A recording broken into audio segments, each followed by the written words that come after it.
The words crashed through the elegant dining room of the Pacific Crest, a waterfront restaurant in Seattle where we'd gathered to celebrate our 25th wedding anniversary. "I'm leaving you, Laura. I want a new life with someone else." Mark, my husband of a quarter-century, stood with his wine glass raised, his voice slicing through the murmur of our guests like a blade. The announcement wasn't a toast to our shared history, as everyone expected, but a public execution of our marriage. Crystal clinked to a halt. Silverware paused mid-air. 50 pairs of eyes, friends, family, colleagues, swiveled between Mark and me, waiting for the tears, the screams, the dramatic collapse they assumed would follow. Instead, I smiled. A calm, measured smile that felt foreign on my lips. "Thank you for your candor, Mark. My name is Laura Bennett. I am 50 years old, a certified public accountant who'd spent decades playing the role of devoted wife and mother. For 25 years, I'd sidelined my dream of starting a nonprofit to empower women entrepreneurs, pouring my energy into supporting Mark's real estate empire through market crashes, risky ventures, and his endless reinventions. I raised our daughter, Sophie, who sat beside me now, her high school graduation cap from last week tucked in her purse, her face frozen in a mask of disbelief. From the corner of my eye, I saw Rachel Harper, Mark's 35-year-old interior designer and mistress, fidgeting at a table with friends I'd trusted for years, friends who'd known about the affair but never breathed a word. Rachel had decorated our vacation home in the San Juan Islands, had laughed at our barbecues, had even called me 2 years ago for advice on negotiating a contract. Her betrayal stung, but it was a dull ache compared to the wound Mark had just inflicted. With deliberate calm, I reached into my clutch and pulled out a sealed ivory envelope, its edges crisp against my fingers. I placed it beside Mark's plate, the soft thud barely audible over the stunned silence. "What's this?" he asked, his smug expression faltering, his eyes narrowing as if sensing a trap. "Something for later," I replied, my voice steady, betraying none of the storm raging inside me. I turned to Sophie, her brown eyes wide with shock, and squeezed her hand. "This night is still about us, sweetheart. I love you." Then I stood, smoothed my navy silk dress, and addressed the sea of faces. "Please enjoy your evening. I wish you all well." I walked out, my heels clicking against the polished hardwood, the heavy glass doors of the Pacific Crest closing behind me with a soft whoosh, muffling the rising murmurs. Seattle's summer breeze hit me, cool and briny off Puget Sound, carrying the faint tang of seaweed and salt. For the first time in years, I felt unshackled, as if I'd shed a skin I'd worn too long. Behind me, the doors swung open and slammed shut. Mark's voice, no longer suave but shrill with panic, chased me across the cobblestone patio.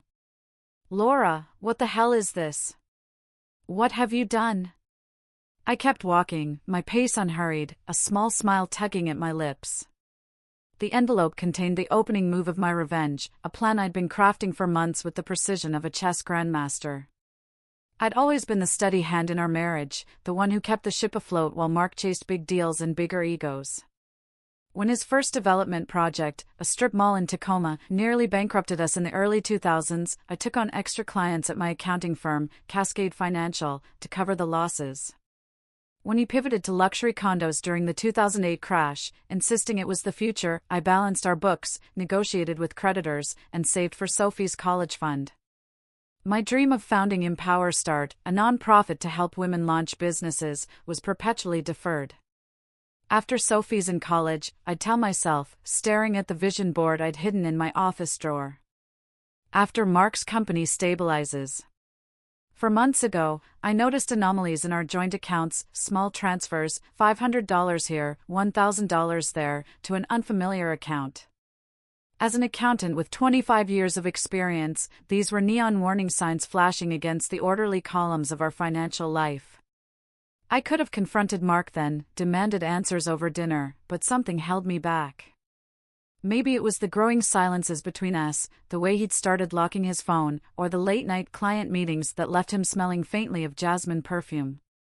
Instead, I dug deeper, my fingers flying over spreadsheets, tracing transactions with the focus of a detective. What I found was worse than I'd feared. Mark had been siphoning funds for over a year, funneling them into a secret account he thought I'd never find. He'd paid for Rachel's designer handbags, 5-star hotel stays in Portland and Vancouver, and even put a deposit on a Belltown condo in her name, all while telling me we needed to cut back for retirement. The hypocrisy burned, Mark preaching frugality while I skipped my annual spa day to save $200, while Sophie worked weekends at a coffee shop to cover her textbooks. But the real blow came when I found the emails, carelessly left open on his laptop one night when he'd fallen asleep in his study. Plans for their new life together. Plans to leave me after Sophie's graduation to spare her the drama. Plans to announce it publicly at our anniversary dinner, where I'd be too humiliated to react. It's better in public, Mark had written to Rachel. Laura's too composed to make a scene. She'll just take it. Rachel's reply, and she doesn't suspect the transfers? Mark, not a clue. Laura trusts me. It's her blind spot. Reading those words, I felt my heart lurch, not with sadness but with a cold, clarifying fury. Mark had underestimated me, but he'd also forgotten, or perhaps never fully grasped, that I'd spent my career tracing money trails. More importantly, I remembered the prenuptial agreement we'd signed 25 years ago, when his family's modest inheritance outshone my student loans. He'd insisted on it, paranoid about protecting his future earnings. Its fidelity clause, still binding, stipulated that infidelity would cost him the house, our vacation property, and 65% of our joint investments.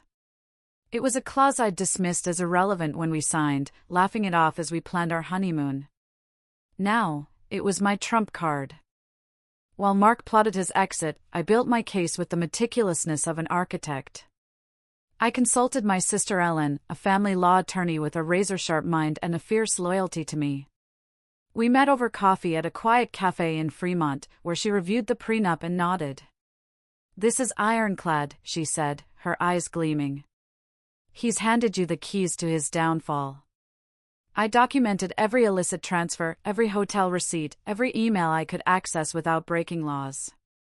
I hired a private investigator, recommended by Ellen, to confirm the affair, discreet photos of Mark and Rachel at a rooftop bar, his hand on her waist, her laugh caught mid-frame.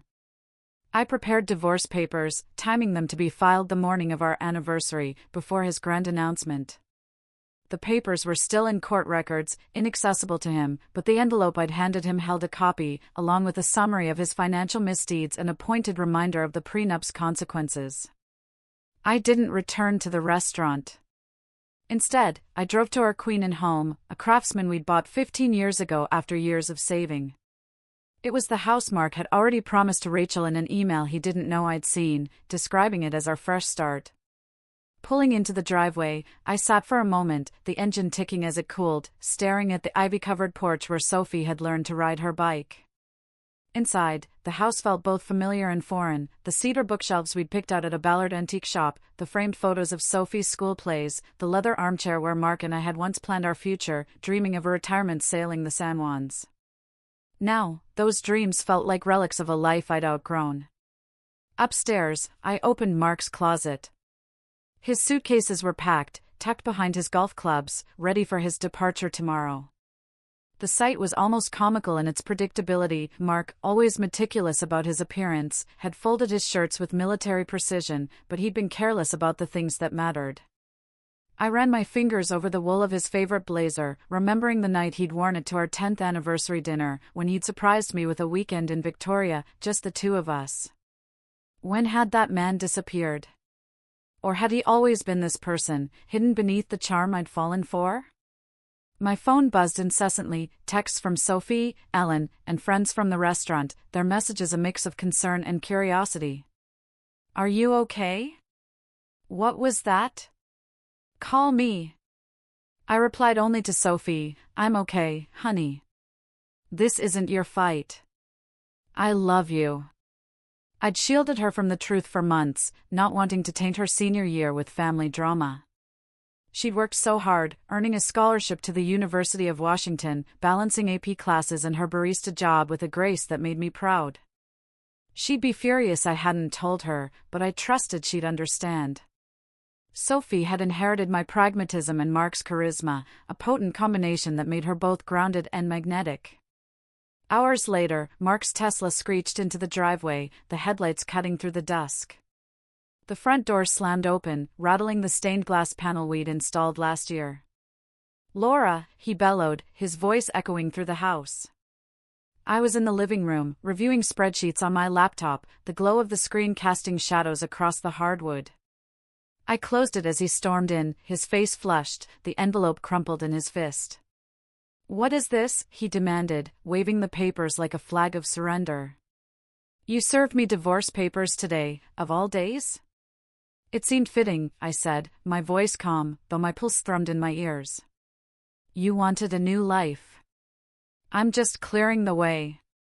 "You had no right," he began, his voice rising.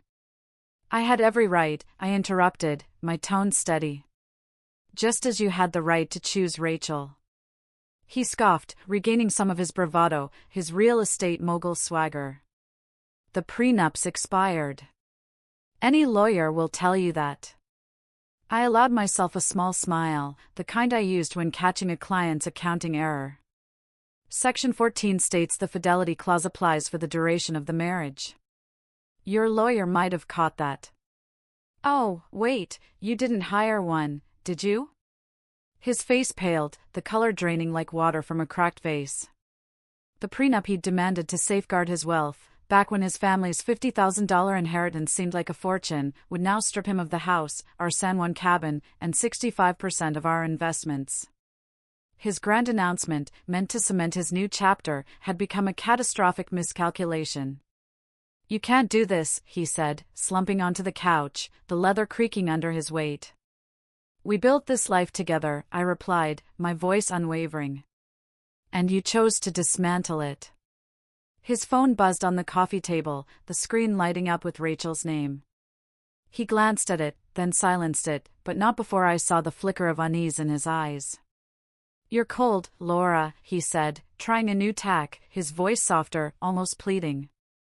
25 years, and this is how you repay me?" I studied him, this man I'd loved through 2 recessions, through Sophie's colicky infancy, through the late nights when he'd come home defeated by a failed deal and I'd held him until he slept. "Our history meant everything," I said, my voice steady but laced with a quiet ache. "That's why your betrayal cut so deep." His eyes softened, sensing an opening, a crack in my armor. "Then maybe we can fix this." "I messed up." "People mess up." "This wasn't a mistake, Mark," I said, my voice hardening. "This was a year-long plan. You moved our money. You signed a lease with her. You chose our anniversary to humiliate me."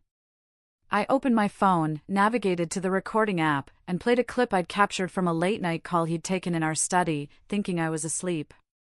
His voice, smug and confident, "After the dinner, I'll tell her it's over. Public's better, she won't make a scene." Rachel's voice, light and conspiratorial, "And she doesn't suspect the transfers?" "Mark, not a clue. Laura trusts me. It's her blind spot." His jaw dropped, his eyes wide with panic. "You recorded me? That's illegal." "Not in Washington with one-party consent," I said, my tone clipped. "And not in our home. I didn't record your intimate moments with Rachel, I'm not vindictive. Just your plans to defraud me." He stood, pacing the room, his polished loafers scuffing the rug. "I need to make calls." "Your lawyer's a good start," I said, rising from my chair. "I'll be at Ellen's tonight." "Ellen's?" he sputtered, his voice rising again. "My sister-in-law's house." "She's not thrilled with you," I said, slinging my purse over my shoulder.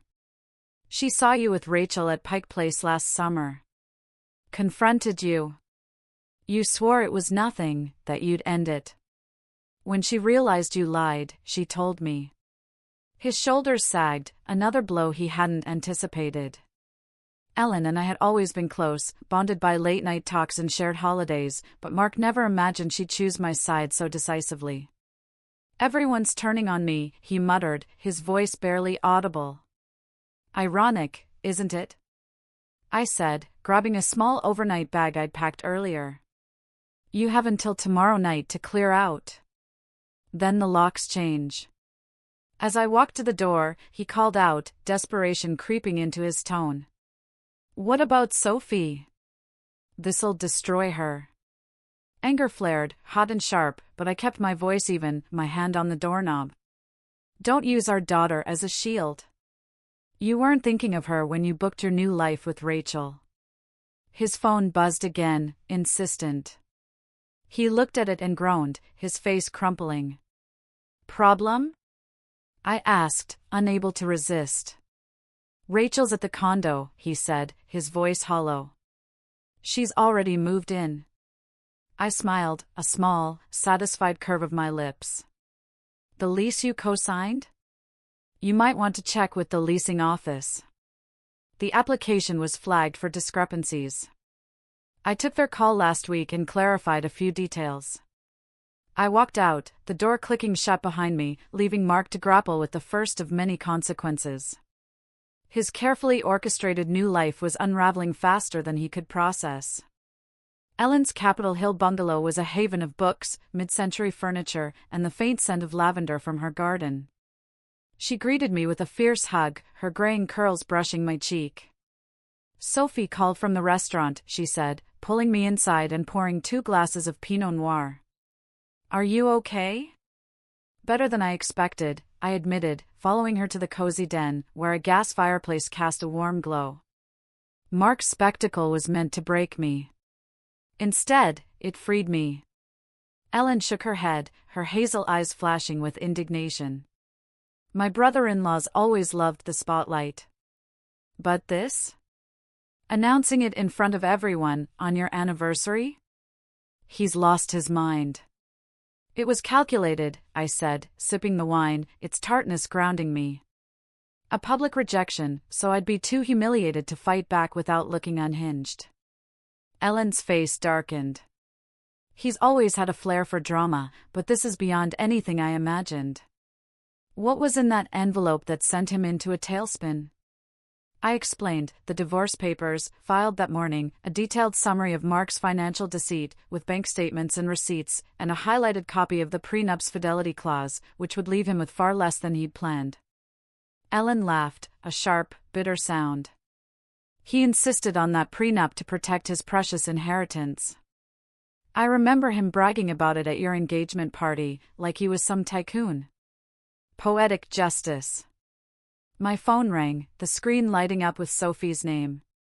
I took a deep breath, steeling myself for her pain.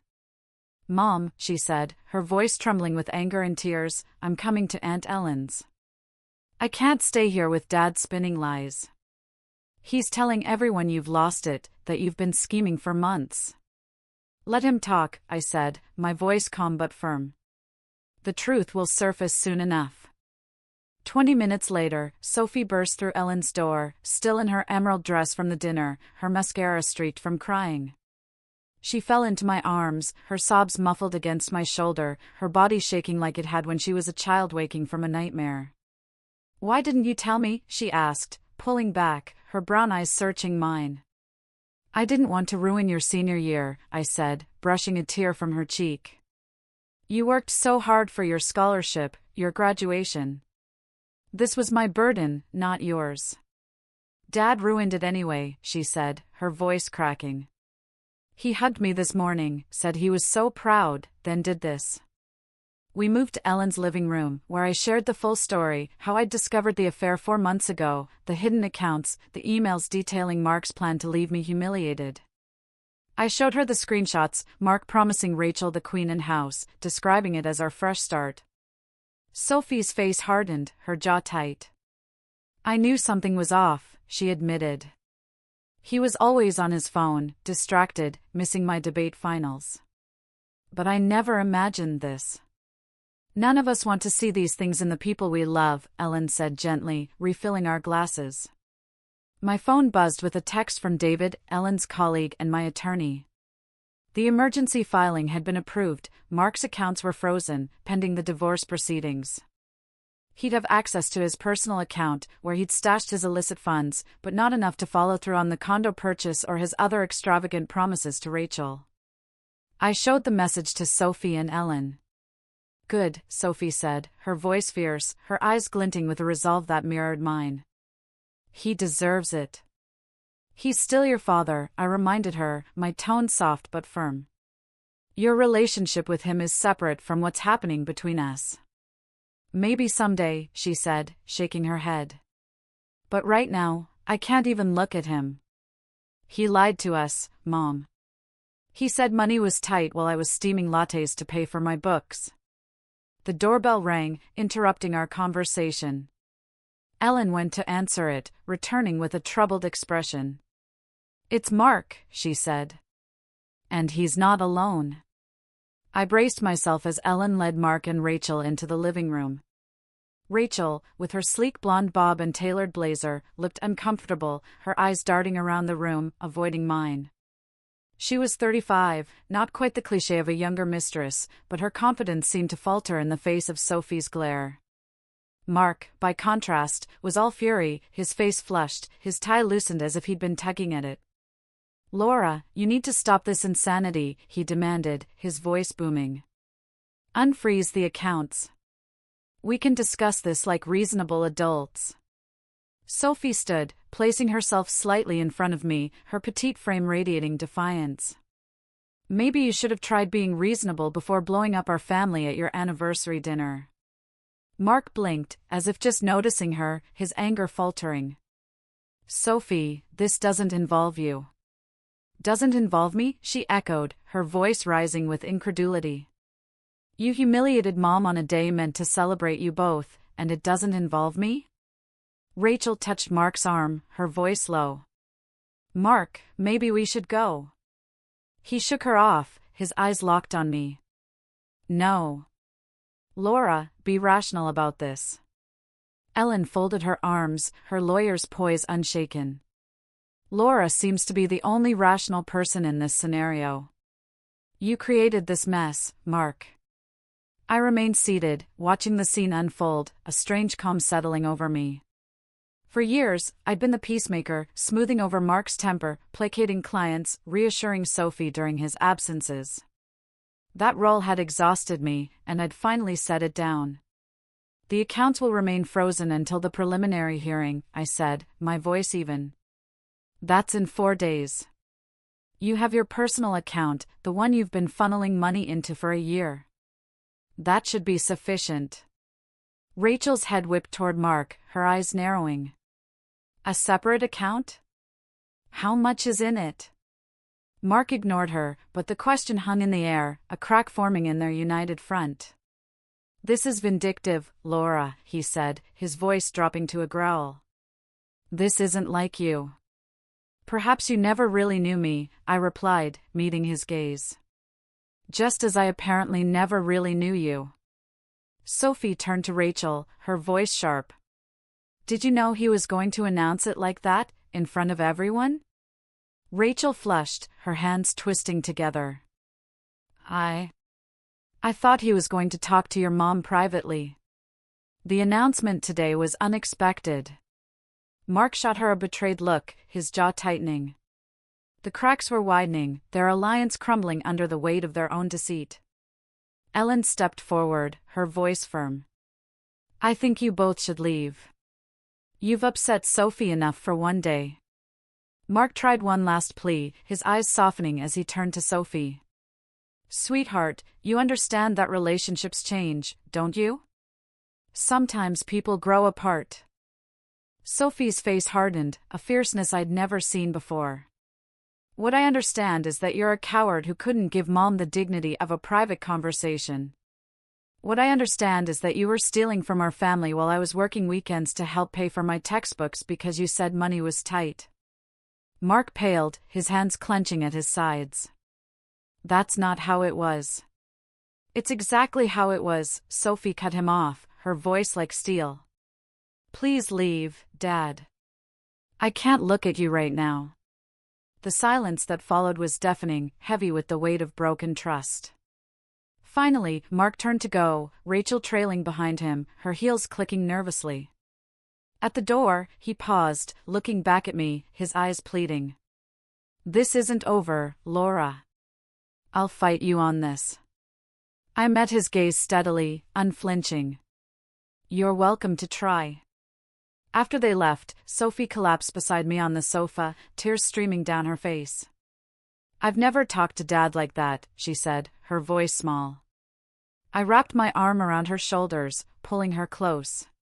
"Sometimes standing up for what's right is painful.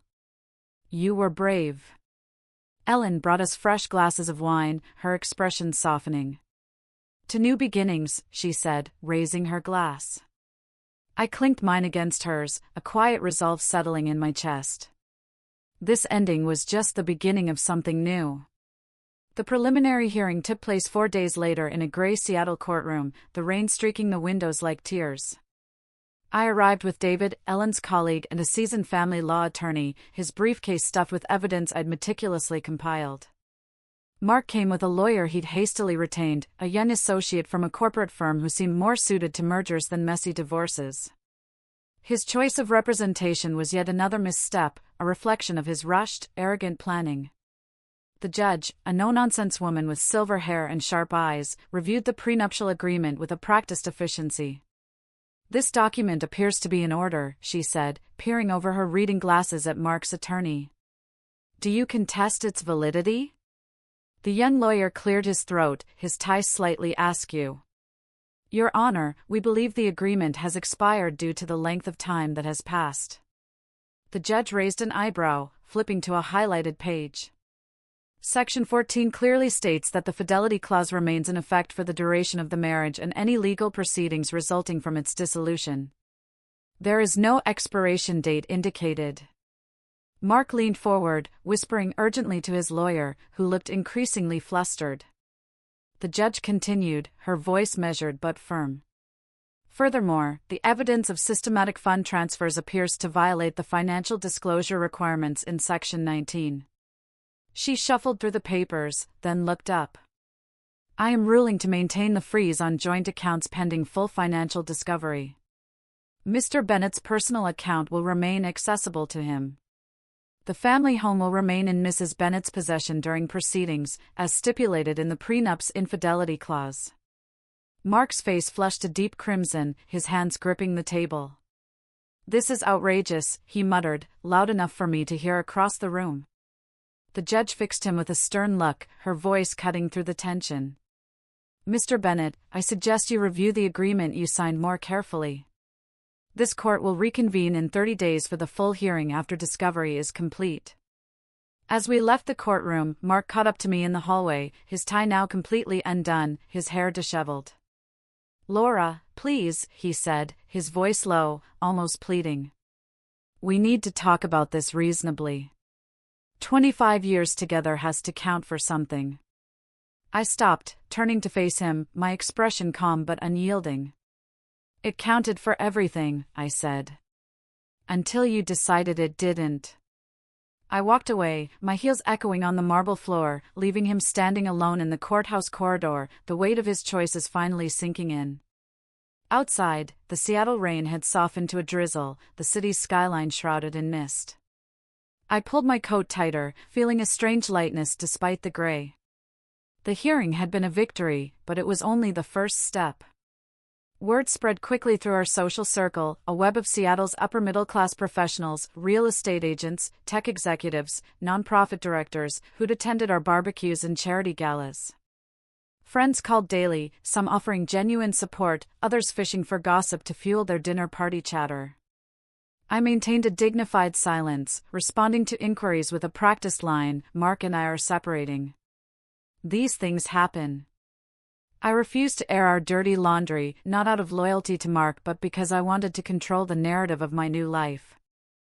Mark's carefully constructed facade, successful developer, devoted family man, was crumbling faster than one of his over-leveraged projects. The financial freeze meant he couldn't follow through on promises to Rachel. The Belltown condo deal fell apart when the leasing office flagged discrepancies in the application, discrepancies I'd quietly pointed out during a follow-up call. A luxury SUV he'd put a deposit on was repossessed, the dealership leaving him a curt voicemail he later complained about to a mutual friend. Rachel, I learned through Ellen's network, had moved out of their temporary apartment within a week after a heated argument where she accused Mark of lying about his wealth. She didn't sign up to date a man with financial problems, Ellen told me over coffee, her voice tinged with amusement. I couldn't help but laugh, a sharp, cathartic sound. He always was good at selling illusions. Meanwhile, I was rebuilding. The financial security I'd maintained, separate from our joint accounts, gave me freedom Mark hadn't anticipated. I'd always kept a personal savings account, a habit born from my accounting instincts, and it was more than enough to lease a small office in Pioneer Square, a vibrant neighborhood of red brick buildings and bustling cafes. I named my nonprofit Empower Start, a nod to the vision board I'd tucked away years ago. The office was modest, a desk, a few chairs, a coffee maker, but it felt like a palace, a space I'd carved out for myself after decades of deferring my dreams. My first clients were a single mother, Maria, who wanted to open a bakery specializing in Mexican pastries, and a divorcee, Priya, developing a tech app for mental health support. I helped Maria create a business plan, secure a small business loan, and navigate licensing, while Priya and I worked on investor pitches and budgeting.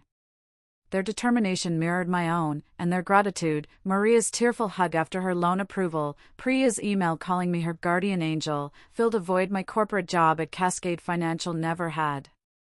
I was no longer just a wife or mother, I was a mentor, a guide, a woman building something meaningful. Sophie, now settled in her UW dorm, called me regularly, her voice bright with pride. "You're a badass, Mom," she said after I told her about Maria's bakery opening.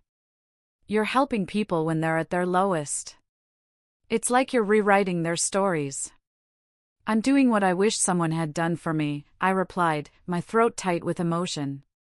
Preparing women for whatever comes. Being needed for my expertise, not my caregiving, was a revelation. I'd spent years organizing PTA fundraisers, cooking for Mark's clients, and cheering at Sophie's debate tournaments, but Empower Start gave me a purpose that was mine alone. I started waking up early, eager to tackle grant applications or meet with clients, a spark I hadn't felt since my 20s. 2 weeks after the preliminary hearing, I met Maria at her bakery, Pan Dulce Dreams, for a soft opening. The air was thick with the scent of Conchas and Tres Leches cake, and Maria's daughter, a shy 7-year-old named Sophia, handed out samples to neighbors. "This wouldn't have happened without you," Maria said, her eyes shining as she pressed a warm pastry into my hand. "You believed in me when I didn't believe in myself." I smiled, biting into the conchas, its sugary crust crumbling on my tongue. "You did the hard work. I just helped you see the path." That evening, Ellen invited me to a women's business networking event at a downtown hotel, a glittering affair of entrepreneurs and philanthropists. I hesitated, networking had always been Mark's domain, his charm filling rooms while I stayed in the background, but Ellen insisted. "You're not just Laura Bennett, Mark's wife," she said. "You're Laura Bennett, founder of Empower Start. Own it." I wore a tailored blazer and my favorite pearl earrings, feeling like a version of myself I was still discovering. The event was a whirlwind of handshakes and business cards, but I found my footing, sharing Empower Start's mission with a group of investors. A tech CEO, impressed by my pitch, promised to connect me with a grant foundation. As I sipped sparkling water, watching Seattle's skyline twinkle through the floor-to-ceiling windows, I realized I wasn't just surviving, I was thriving. The final divorce hearing fell on Sophie's 19th birthday, a poetic bookend to our old life. I arrived at the courthouse with David, my nerves steadier than I'd expected. Mark looked haggard, his suit slightly wrinkled, his eyes shadowed with exhaustion. I later learned his company had lost a major contract, unable to secure funding without my financial acumen. Rachel was long gone, dating a tech mogul in Bellevue, her social media filled with photos of yacht trips and designer gowns. The judge upheld the prenup in its entirety. I retained the Queen and House, my retirement accounts, and 65% of our joint investments, exactly as the fidelity clause stipulated. Mark left with his struggling company, his personal account, depleted by legal fees, and a leased studio apartment in Fremont. The justice was surgical, the prenup he'd insisted on becoming his undoing. As we exited the courtroom, Mark approached me, his voice quiet, almost broken. I screwed up, Laura. I know that now. Is there any chance we could? No, I said, my tone gentle but firm, like closing a book I'd finished reading. That door's closed. He nodded, his shoulders slumping. I hope you're happy. You deserve it. It was the first honest thing he'd said in years, and I believed he meant it. I walked away, the courthouse doors opening to a rare sunny Seattle day, the air crisp with possibility. 6 months later, Empower Start had grown beyond my wildest expectations. I moved to a larger office in Belltown, hired 2 staff, a marketing specialist and a grant writer, and opened a second location in Portland. My client list swelled, women from all walks of life seeking to start businesses, rebuild after divorces, or navigate career shifts. I specialized in empowering them to understand their finances, a skill I knew firsthand could be a lifeline. One afternoon, I met with Priya, whose mental health app had just secured its first round of funding. We sat in my office, sunlight streaming through the windows, and reviewed her expansion plans. You gave me confidence, she said, her voice steady. Not just in the numbers, but in myself. I was scared to pitch to investors, but you made me believe I could. You always had it in you, I said, smiling. I just held the mirror. That evening, I spoke at a women's business summit in downtown Seattle, my first time addressing a crowd of 200. I'd been nervous, practicing my speech in front of Ellen's mirror, but as I took the stage, I felt a surge of clarity. I shared my story, not the gritty details of Mark's betrayal, but the journey from sacrifice to reinvention. Every ending is a chance to start something new, I told the audience, my voice steady. You don't need permission to claim your power. You just need a plan. The applause was thunderous, and afterward, women lined up to talk, sharing their own dreams and struggles. A young entrepreneur, barely 25, handed me her card. I want to be like you, she said. I laughed, shaking my head, but her words lingered, a reminder of the impact I was making. Sophie visited often, her freshman year at UW a whirlwind of classes and new friends. During one visit, we walked through Pike Place Market, the air alive with the shouts of fishmongers and the scent of fresh peonies. She linked her arm through mine, her smile bright. It's ironic, she said, pausing to buy a latte. If Dad had been honest from the start, he might have kept half of everything. Some people can't see past the moment, I replied, sipping my tea, the warmth spreading through me. He made his choices. Sophie nodded, her expression thoughtful. I saw him last week. He asked me to coffee. I raised an eyebrow, curious but careful not to pry.